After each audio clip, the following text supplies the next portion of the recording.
নজরে 18 নিয়ে আপনাদের সঙ্গে আমি প্রীতি শঙ্কর। ইন্ডিয়া গেটে নেতাজির হলোগ্রাম মূর্তির উদ্বোধন। ভিক্ষা নয়, স্বাধীনতা ছিনিয়ে নিতে শিখিয়েছেন সুভাষচন্দ্র বসু। নেতাজি বন্দনায় প্রধানমন্ত্রী। স্বাধীনতার পর অনেক ইতিহাস মোছার চেষ্টা হয়েছে, নাম না করে তো কংগ্রেসকে।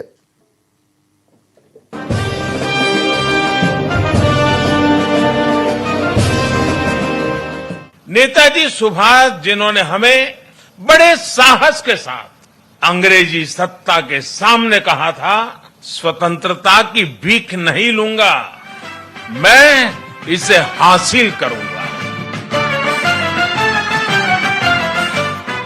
নেতাজি সুভাষচন্দ্র বসুর 125তম জন্মজয়ন্তী, সেই উপলক্ষে কেন্দ্রের শ্রদ্ধা জ্ঞাপন। হলোগ্রাম মূর্তি উদ্বোধন, ট্যাবলোবাদ থেকে অমর জওয়ান জ্যোতি সরিয়ে দেওয়া। একের পর এক বিতর্কের মধ্যেই 21শে জানুয়ারি নেতাজির হলোগ্রাম মূর্তির ঘোষণা করেন প্রধানমন্ত্রী। 23শে জানুয়ারি উদ্বোধন।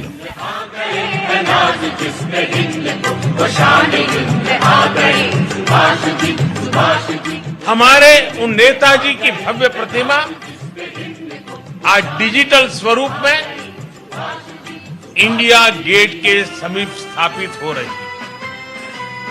जल्द ही इस होलोग्राम प्रतिमा के स्थान पर ग्रेनाइट की विशाल प्रतिमा भी लगेगी। আজকে তো স্ট্যাচু করছেন আমাদের এই প্রেসারে, এতদিন স্ট্যাচু করার কথা মনে হয়নি। ये दुर्भाग्य रहा कि आजादी के बाद देश की संस्कृति और संस्कारों के साथ ही अनेक महान व्यक्तित्वों के योगदान को मिटाने का काम किया गया। उनके इतिहास को भी सीमित करने की कोशिश हुई। देश उन गलतियों को डंके की चोट पर सुधार रहा है। কেন হঠাৎ করে আমরা কংগ্রেসের ইন্ডিয়া গেটে মূর্তি কেন স্থাপন করতে যাবো? ইন্ডিয়া গেট তো শহীদদের জন্য অর্পিত একটা স্থান। সারা ভারতবর্ষ জুড়ে নেতাজি সুভাষচন্দ্রের মূর্তি স্থাপিত আছে, হঠাৎ ইন্ডিয়া গেটে কেন করতে যাবো যেটা কংগ্রেস জরুরি মনে করবে? আজব কথা। নেতাজির জন্মদিনে সকাল থেকেই রাজধানীর বুকে শুরু তোড়জোড়। এবছর থেকে 23শে জানুয়ারি থেকেই শুরু হয়েছে প্রজাতন্ত্র দিবসের উৎসব। সকালে সংসদ ভবনের সেন্ট্রাল হলে নেতাজিকে শ্রদ্ধা নিবেদন করেন প্রধানমন্ত্রী নরেন্দ্র মোদী, লোকসভার স্পিকার ওম বিড়লা সহ অন্য কেন্দ্রীয় মন্ত্রী ও সাংসদরা। দেশে ও দেশের বাইরে নেতাজিকে নিয়ে উদ্যোগী কেন্দ্রীয় সরকার। জার্মানির ভারতীয় দূতাবাসে আমন্ত্রিত নেতাজির মেয়ে অনিতা বসু পাফ। সন্ধে ইন্ডিয়া গেটে মেগা শো, লেজারের কেরামতিতে ফুটে উঠল নেতাজির মূর্তি। নিউজ 18 বাংলা।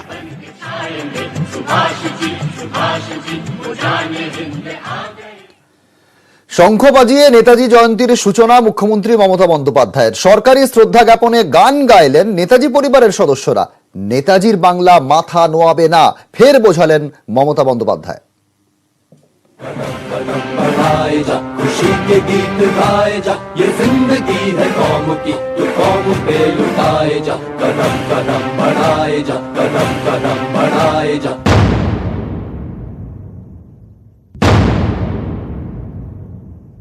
নেতাজি সুভাষচন্দ্র বসু শুধু বাংলার নয়, নেতাজি সুভাষচন্দ্র বসু এক এবং অদ্বিতীয়। তিনি সারা পৃথিবীর এবং সারা দেশের জন্য। নাইবা হলো জায়গা তার দিল্লিতে, বাংলায় তো জায়গা থাকবেই। আর বাংলা সারা ভারতবর্ষকে পথ দেখায়, বিশ্ব বাংলাকে পথ দেখায়। বাংলা স্বাধীনতার পীঠস্থান। এই বাংলা না থাকলে স্বাধীনতা আন্দোলন কখনোই জয়ী হতো না, আমি গর্বের সাথে বলতে পারি।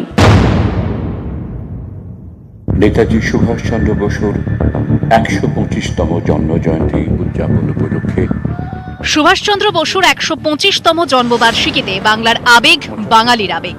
নেতাজির পরিবারকে সঙ্গে রেখে উদযাপন রাজ্য সরকারের। सुभाष जी वो जान हिंद आ गए है, नाज़ इस पे हिंद को वो शान हिंद आ गए। सुभाष जी। সেখানেই বাংলা আর নেতাজি আবেগ হাতিয়ার করে কেন্দ্রীয় সরকারকে তোপ। কি আপত্তি ছিল একটা ট্যাবলো নয় থাকতো? আর একবার দিয়েছিলাম রবীন্দ্রনাথ শান্তিনিকেতন, গান্ধীজি আর রবীন্দ্রনাথের মিলন, বাতিল করে দিয়েছে। এত অ্যালার্জি কেন? জয় হিন্দ স্লোগান কার? নেতাজি সুভাষচন্দ্র বোস। বন্দে মাতরম ন্যাশনাল সংকার বঙ্কিমচন্দ্র চট্টোপাধ্যায়। জনগণ মন অধিনায়ক জয়ে জাতীয় সঙ্গীতকার রবীন্দ্রনাথ ঠাকুরের। সবটাই বাংলাকে ঘিরে। আর আজকে বাংলাকে এত অবজ্ঞা। বাঙালির ইতিহাস মুছে দেবার ক্ষমতা কারণেই আমার চ্যালেঞ্জ রইল। নেতাজির ভাবনায় রাজ্যে ফের প্ল্যানিং কমিশন তৈরির ঘোষণা মুখ্যমন্ত্রীর। একই সঙ্গে নেতাজির নামে বিশ্ববিদ্যালয়, স্কুলে স্কুলে এনসিসির আদলে জয় হিন্দ বাহিনী গড়বে রাজ্য। जिंदाबाद जिंदाबाद গান্ধীবাদ, সুভাষবাদ। जिंदाबाद जिंदाबाद নিউজ 18 বাংলা।